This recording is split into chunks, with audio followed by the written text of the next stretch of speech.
Let's go back to our final commandment, not quite in order, but the final commandment in Exodus chapter 20. This morning, Exodus chapter 20 and verse number 16. We picked up verses 15 and 17 last time, and so we're going to go back to the one that we neglected at the time because of how they related, the other two commandments relating to one another. And so now we are at verse 16. Thou shalt not bear false witness against thy neighbor. And many times we have considered that to be basically like saying thou shalt not lie. Bearing false witness probably is more involved in making charges against people that are not true. Maybe in a court of law, maybe even otherwise. But anyway, bearing false witness. Let's go over to Proverbs chapter 19 as well. Proverbs 19 and verse number 9. A false witness shall not be unpunished, and he that speaketh lies shall perish. And then we have one more section over, as we often have done in this study, Matthew chapter 5 and verse number 33. Matthew chapter 5, verse number 33. Again ye have heard, these are the words of Jesus now. Again ye have heard that it hath been said by them of old time, Thou shalt not forswear thyself, but shalt perform unto the Lord thine oaths. But I say unto you, swear not at all, neither by heaven, for it is God's throne, nor by the earth, for it is his footstool, neither by Jerusalem, for it is the city of the great King. Neither shalt thou swear by thy head, because thou canst not make one hair white or black. And then notice this one. It's saying, don't make these oaths, don't be swearing. That's in oath making. But in verse 37, but let your communication be yea, yea, nay, nay. Or in other words, just yes and no. Just you say it, and that's what you mean, and people can count on it. For whatsoever is more than these cometh of evil. And so we have this theme here today on lies or bearing false witness. And so really what I want to just deal with today is God's expectations of truth. God's expectations of truth. Little example coming from high school days. The 4 high school boys skipped class. And when they got back to their teacher, they had an excuse. They had a flat tire. And so the teacher just sort of let it go, sort of. But she just said, all right, each of you just take your seat. And you guys missed a quiz, so take out your pencil. And her one question was, which tire was flat? Sometimes we think we have everything kind of smoothed over and covered over and just, a little, sometimes called white lies. That's not such a thing, but considered white lies, no big deal. But sometimes it'll come back to haunt you. And I think it was Mark Twain that had said that if you speak the truth, you don't ever have to remember what you said. And I think that's a pretty good reminder for us. And we need to be recognizing the importance of truth in our day. It's so common to just sort of fudge it a little bit and, this is not really that important. It's not going to hurt anybody and all those excuses. But that's not what God calls us to. And we are called to the truth. I think it was back when I was working in the feed mill that I came across a little story. I don't know if it was posted on our bulletin board or what, but there was a little exchange that was made reference to there, and the store manager was hearing his employee talking with a customer, and he was explaining to her, "No, ma'am, we haven't had any for a while. It doesn't really look like we're going to get any anytime soon." And the manager was just horrified, and so he rushed over and assured the lady that we'll have some. We're going to have some right away. We just placed an order last week. And then whenever he got a chance to sort of get away from the customer, then he pulled his employee aside and he said, really snarled at him, said, "Don't you ever tell somebody that we don't have it, or especially that it's not ordered. You just let them know that that we've got it ordered. It'll be coming soon. You don't ever say we don't have something. Now, what did she say she wanted? Rain. You see, the man had kind of, when you say, dug his own hole for his grave. He acted like, oh yeah, we've got this ordered, and just proved to her how false he was. Well, this last of the Ten Commandments, again, not last in the list here, but the last that we're looking at, is on this issue of truth. Are we following after truth? Are we really, truly someone that people can count on to keep our word? Do we say the right things? Do we imply the right thing? We'll get to that probably in just a little while. But sometimes we can bring false witness. And of course, there's a variety of ways we may look at that. We talked earlier. Let me get the right verse here. Verse number 7. Thou shalt not take the name of the Lord thy God in vain. And sometimes we may be a false witness to the profession that we have because we don't stick by the truth. May God help us here this morning to recognize the importance of truth. I know, again, our present culture, you just say whatever you want to say. And, maybe somebody will eventually say, oh, no, that wasn't true. But by that time, the news cycle has moved on and it really doesn't matter to so many. But I believe it matters to God. And maybe you could just bear with me a little bit. I know we've covered truth before, even the connection of mercy and truth together, sort of bonded together even in Jesus perhaps. But I want us to focus on this issue of truth. We just need to be reminded that the truth cannot be compromised. We must stay by it. And again, when we look at this simple command here in Exodus, it might just, to our minds, we've heard it so many times, we might almost feel like, well, this is just saying, thou shalt not lie. And certainly lying is biblically wrong. And the Bible tells us about that. All liars will have their part in the lake of fire. That's one of the last chapters in the Bible. Revelation 21 and verse number 8 tells the number of different ones that will not be in heaven. And liars is one of them. And so we have to be so careful with the truth and make sure that we are sticking by the truth. How many lies does it take to be a liar? How extensive a lie does it take to be a liar? We need to be asking ourselves some serious questions sometimes about our handling of the truth and whether we are really, truly the man or woman who holds fast to the truth. I believe maybe Jesus said that we should buy the truth and sell it not. We must hold on to it. Again, the face value of this command, I mentioned a little bit, maybe the court of law, sort of this idea of our testimony. In that setting, we promise to tell the truth, the whole truth, and nothing but the truth. You've probably heard that statement somewhere. And that's sort of it, the court of law idea. Proverbs also, there where we read in chapter 19, kind of combines this issue of the oaths that we make or the testimony, the witness that we have, and lies. It combines those two right together there. And so let's sort of just dig into it a little further and look at how this applies to us and various kinds of testimony. The first one we might notice is corrupt testimony. Let's go over for a moment to Ephesians chapter 4. Ephesians chapter 4, and verse number 25. Wherefore, putting away lying, speak every man truth with his neighbor, for we are members one of another.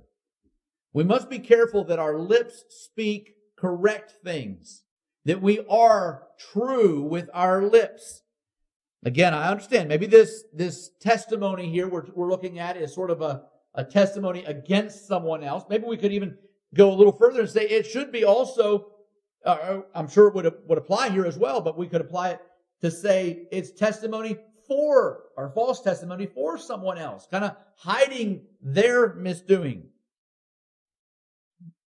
Again, sometimes we We may hear those words from the courtroom, but is that the way we live day after day? The truth, the whole truth, and nothing but the truth.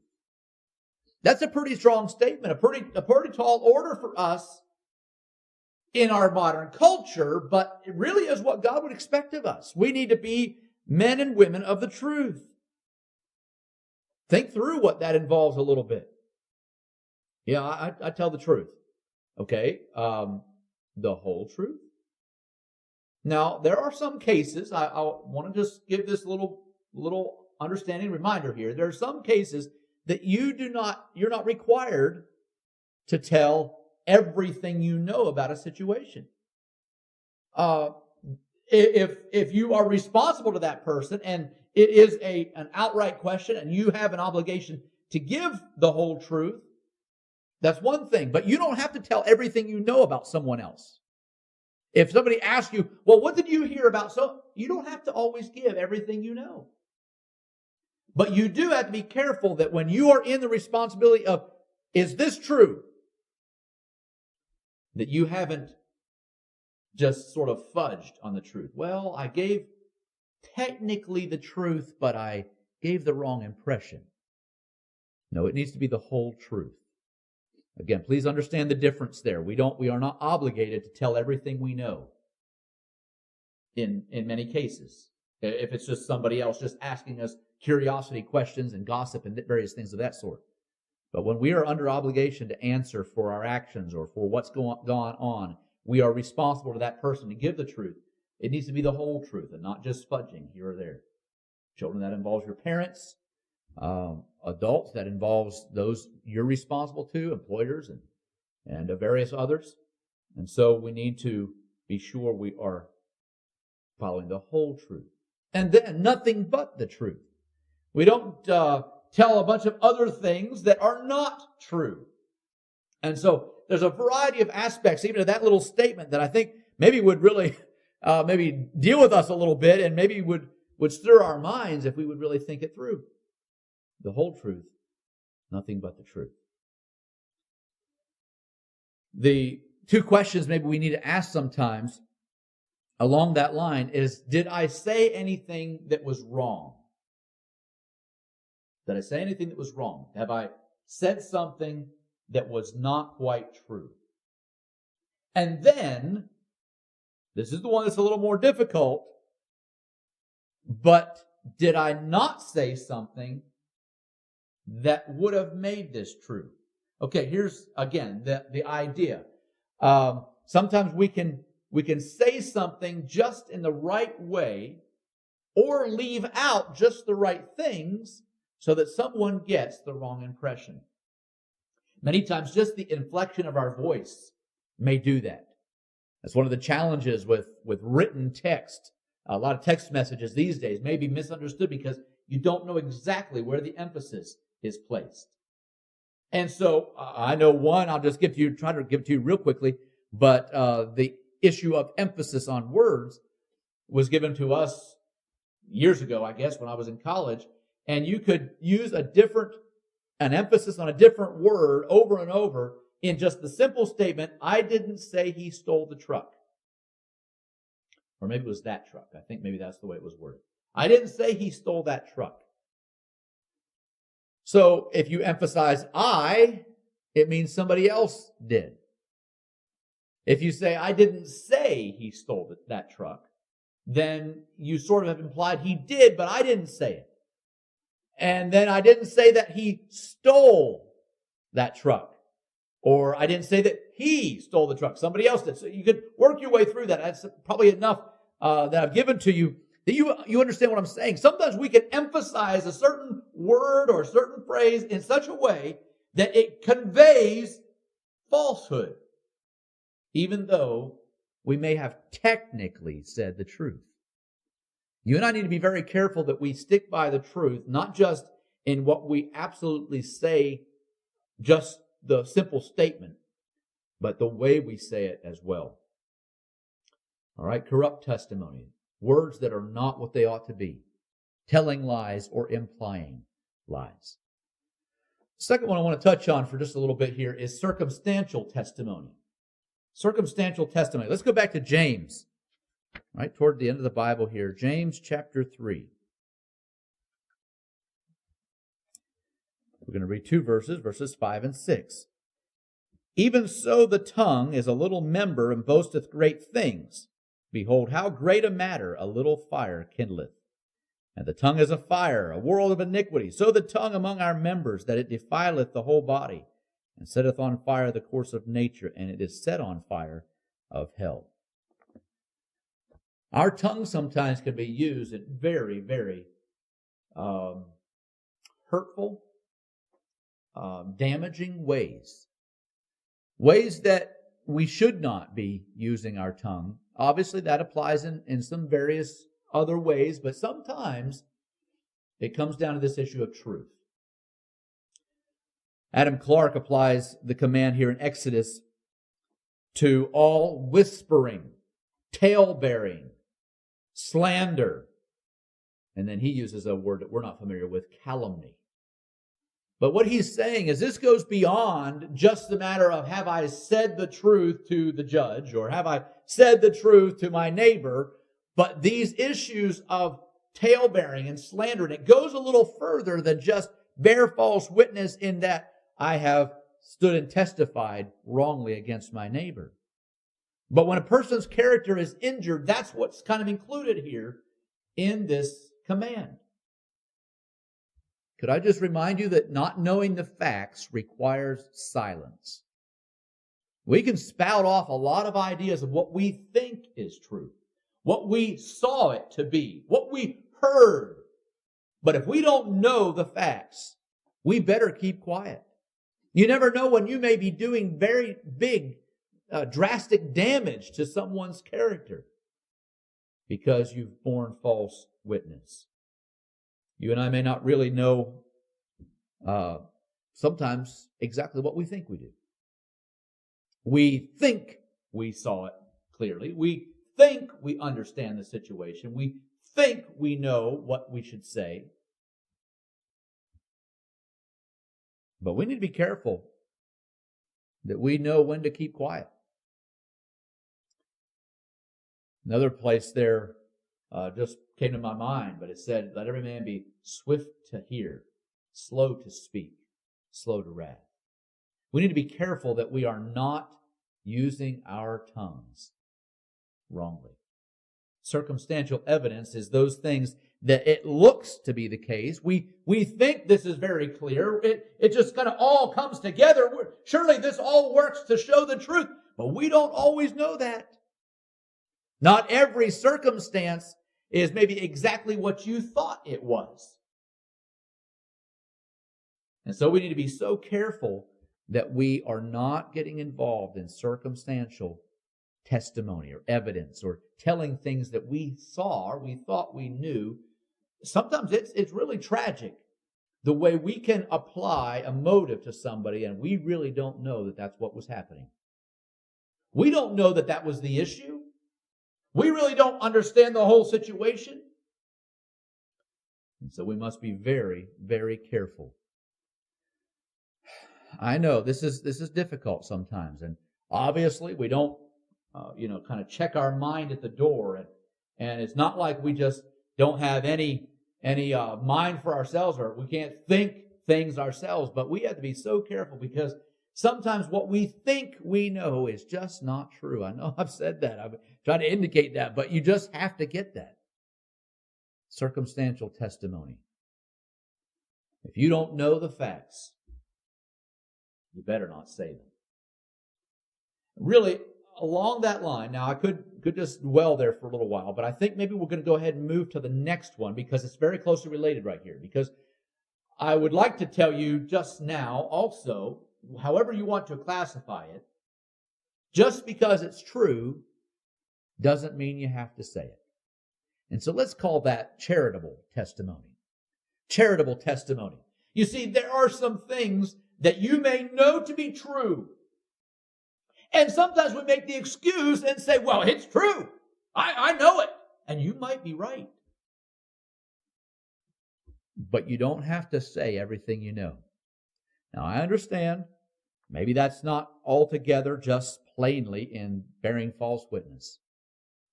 But we ought to be careful that our testimony is not just, well, that's true, and I can say whatever I want to as long as it's true.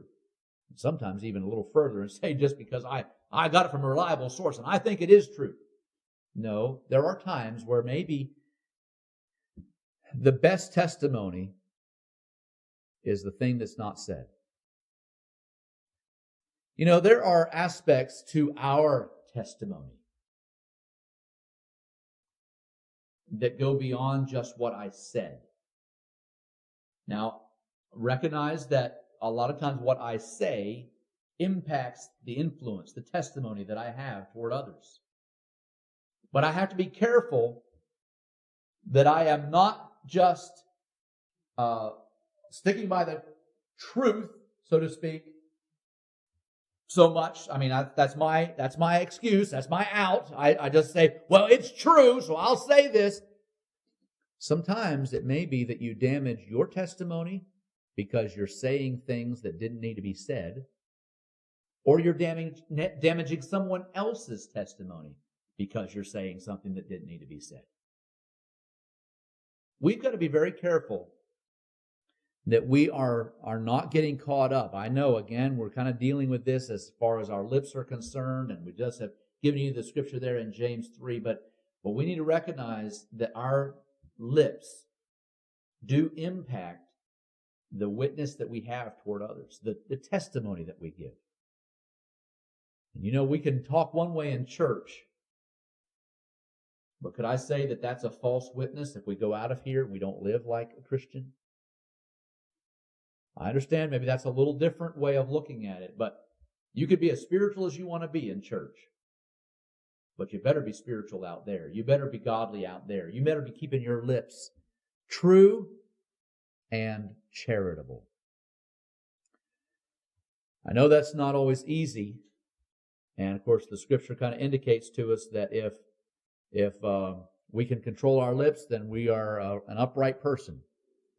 But we got to be so careful that we are controlling every part of us and we are not being a false witness. Now again, I believe that verse 16 here in Exodus 20 is really referring especially to this issue of giving false testimony against someone. But perhaps even sometimes we have borne false testimony against ourselves because of the things we've said. Charitable testimony. Maybe there's one more, and I know this one can be a little difficult. We can maybe tie it together with charitable because it has to be both. And that is courageous testimony. But sometimes what we might say, well, I've got to speak the truth. And yes, we must. We can't back away from the truth. But it must be in love. It must be charitable. We can go over to 1 Corinthians chapter 13.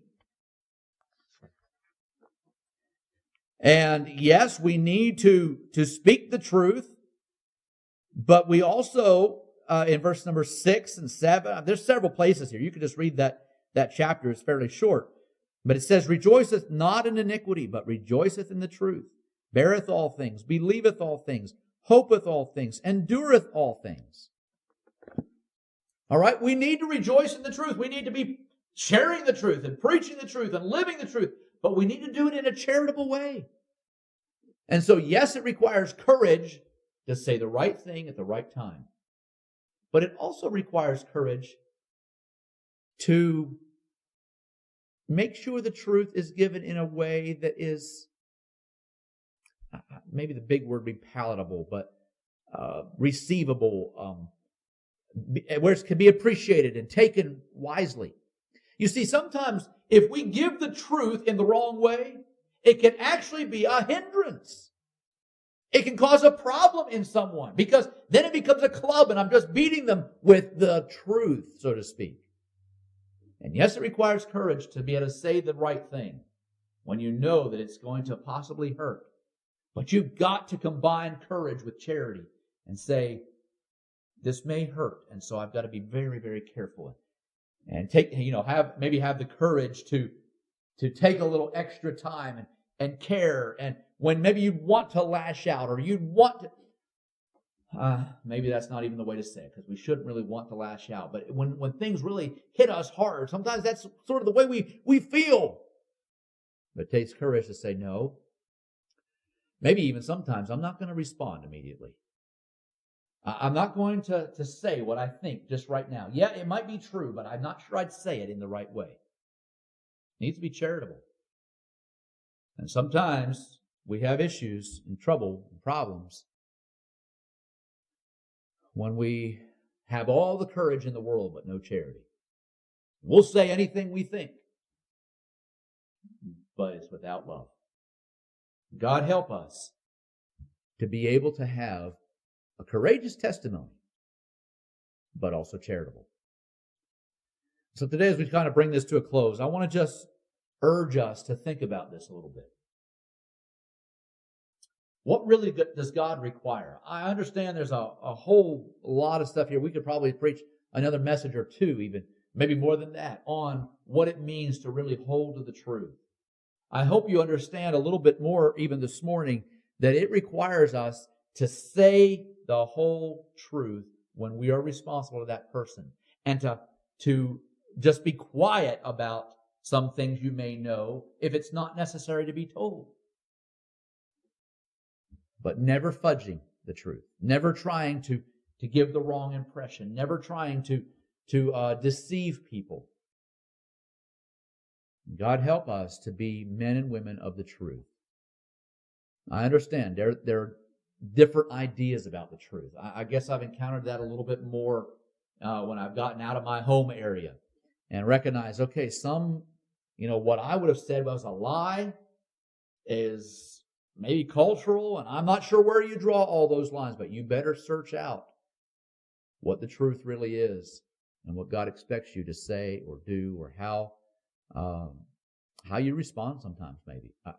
There's a lot involved here, but God help us to be men and women of the truth. Thou shalt not bear false witness, but like Jesus said, let your yes be yes, and let your no be no.